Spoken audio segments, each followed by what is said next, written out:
صحابہ کرام کا حال تو یہاں تک تھا کہ صحابہ اپنی بیویوں کے ساتھ بھی ایسے الفاظ بولنے سے پرہیز کرتے تھے جن میں بد کلامی کا شائبہ ہوتا تھا. وہ اپنی بیویوں سے بھی ایسی باتیں نہیں کرتے، اور اگر باتیں کرتے تو ان کو ایسے الفاظ دیتے جس میں بد کلامی کا شائبہ تک نہ ہوتا. لیکن اس قوم کو کیا ہے، بس زبان چلتی رہے. کچھ لوگ تو ہنسنے ہنسانے کے لیے ایسے ایسے جوکس بناتے ہیں کہ جس کے اندر کھلی بے حیائی ہوتی ہے. بلکہ اب تو میرے آقا صلی اللہ علیہ وسلم فرماتے ہیں جو کسی کو ہنسانے کے لیے باتیں گڑے وہ اپنے آپ کو جہنم کے لیے تیار کر لے. اور تم میں سب سے بہترین انسان وہ ہے کہ کم بولے، اور جب بولے تو حسین الفاظ کے ساتھ بولے، اچھے الفاظ کے ساتھ بولے.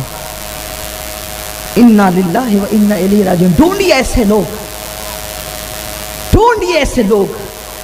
بہت اچھا کیا اس محلے کے نوجوانوں نے، علماء اور ائمہ نے کہ یہ عنوان رکھا کہ حیا کیا ہے اور بے حیائی کیا ہے. میرے آقا صلی اللہ علیہ وسلم کے دیوانوں، کیا حیا تھی ہمارے بزرگوں میں کہ وہ محفلوں میں لمبے پیر کرنا بھی بے حیائی سمجھتے تھے. اور آج کل تو لوگ مسجدوں میں بھی لمبے پیر پھیلا دیتے ہیں.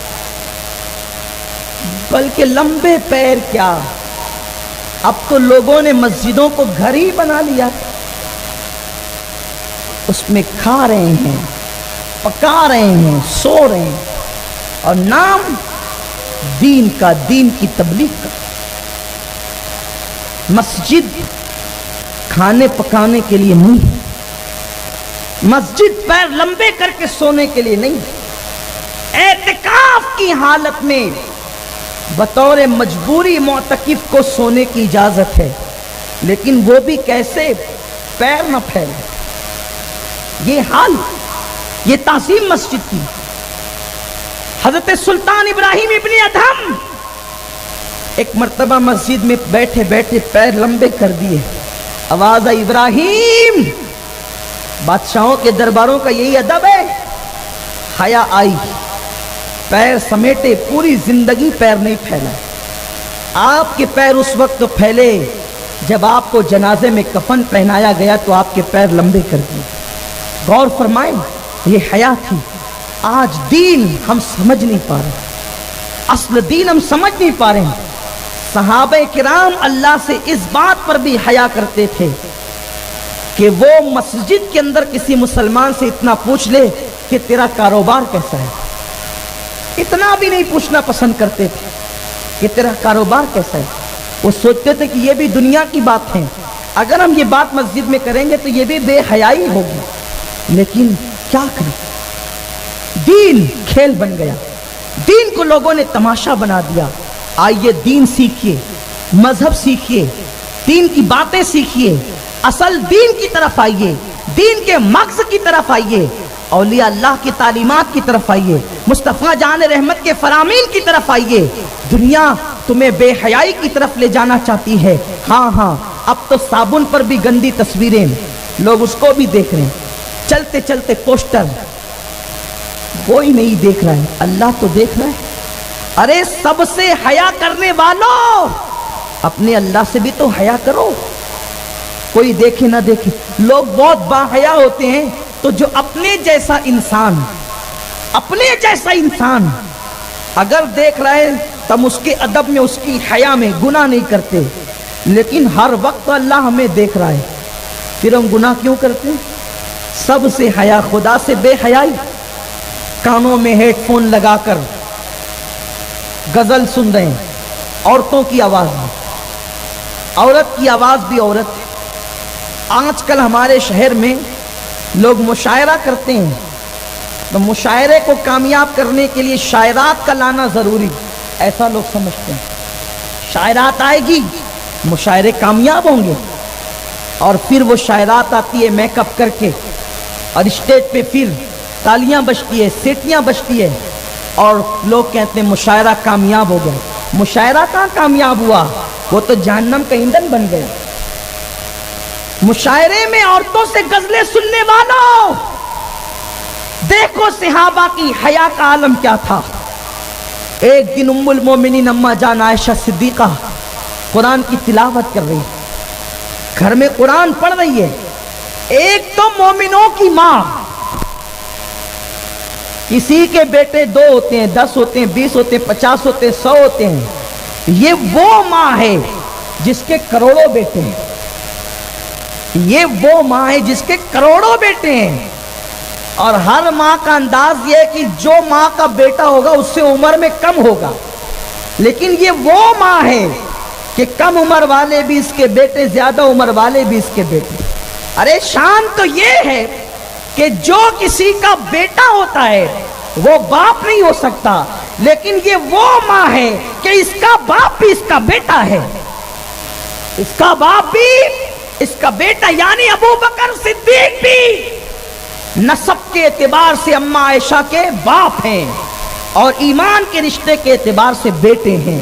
اسی لیے کسی نے کہا ہے اور بڑے مزے میں کہا ہے کہ پہلے بیٹی پھر بنی ماں، پیاری ام المومنین۔ جب تک حضور کے نکاح میں نہیں آئی تھی بیٹی تھی ابو بکر صدیق کی، لیکن جب حضور کے نکاح میں آ گئی تو اب ابو بکر کی ماں بن گئی۔ پہلے بیٹی پھر بنی ماں، پیاری ام المومنین، دوہری نسبت ایک سگائی، ابو بکر پیارے خلیل۔ یہ شان ہے اس اماں جان کی، وہ تلاوت کر رہی ہے۔ کون؟ جس کے بستر پہ قرآن نازل ہوتا ہے وہ تلاوت کر رہی ہے۔ صاحب قرآن سے جو قرآن پڑھتی ہے، پڑھنے میں اتنی مگن ہوئی، نہ چاہتے ہوئے لاشعوری طور پہ ان کی آواز اونچی اونچی اونچی اونچی اونچی ہوتے ہوتے اونچی ہو گئی، اتنی اونچی ہو گئی اما جان عائشہ کی آواز کہ گھر سے نکل کر باہر رستے پر سنائی دینے لگی۔ ایک صحابی وہاں سے گزرے تو دل صاف تھے ان لوگوں کے، حضور کی صحبت نے دل صاف کر دیے تھے، رک گئے کہ رسول اللہ کی زوجہ قرآن پڑھ رہی ہے، مومنوں کی ماں قرآن پڑھ رہی ہے، شاگردہ رسول قرآن پڑھ رہی ہے۔ رک گئے، قرآن سننے لگے، اللہ کا خوف غالب آ گیا، خشیت کے ساتھ گردن نیچے ہو گئی۔ حضرت فاروق اعظم غیظ المنافقین امام المجاہدین، یہ غیظ المنافقین اور امام المجاہدین صرف فاروق اعظم کا لقب ہے۔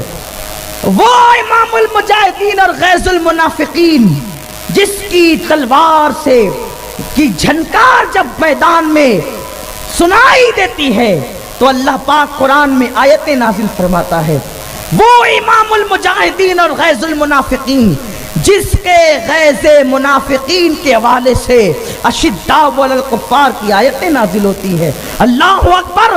وہ امام المجاہدین اور غیظ المنافقین جب آئے، جسے دیکھ کر شیطان بھی رستہ بدل دیتا ہے، جسے دیکھ کر جس گلی میں عمر ہوتے ہیں اس گلی میں شیطان نہیں آتا۔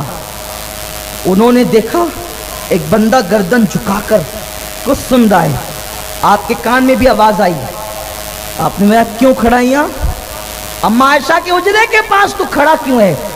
اس نے کہا عمر دیکھو اما عائشہ کتنا اچھا قرآن پڑھے گا۔ اچھا تو عورتوں سے قرآن سنتا ہے؟ اور یوں ایک مکہ بنایا اور اس کے سینے میں مارا، چل یہاں سے، عورتوں سے قرآن سنتا ہے؟ مرد ختم ہو گئے قرآن پڑھنے والے، نکال یہاں سے۔ قرآن سننے والے صحابی، قرآن پڑھنے والی اما جان، فاروق اعظم نے مار دیا۔ انہوں نے سینہ سنبھالا، پہنچے حضور کی بارگاہ میں، حضور عمر نے مار دیا۔